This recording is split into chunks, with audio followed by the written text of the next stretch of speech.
यीशु जन्म दीना मनई हाजी भैया 25 दिसंबर के जाई के चारा चावा सजाई हाजी भैया के कावा कटई हा यीशु जन्म दीना मनई हाजी भैया के कावा कटई हा यीशु जन्म दीना मनई हाजी भैया के कावा कटई हा।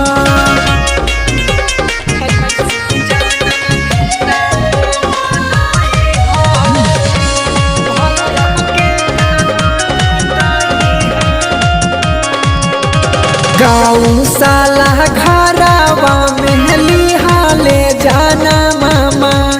बाई कहला मना गरिया में होई गेले हलावा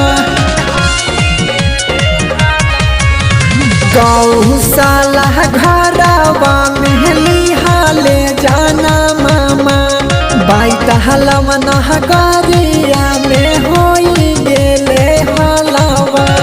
देशवा विदेशवा मना बेले जी भैया यीशु जन्म दीना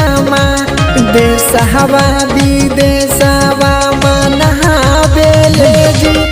भैया यीशु जन्म दीना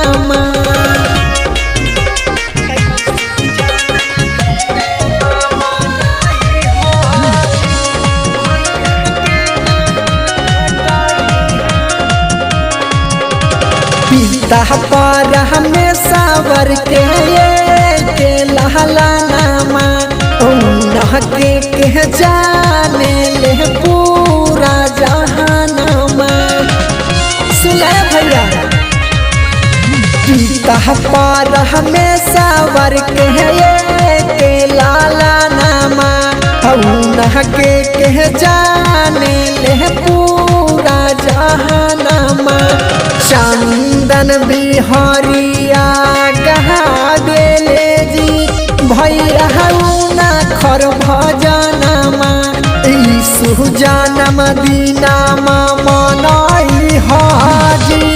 भैया 25 दिसंबर के।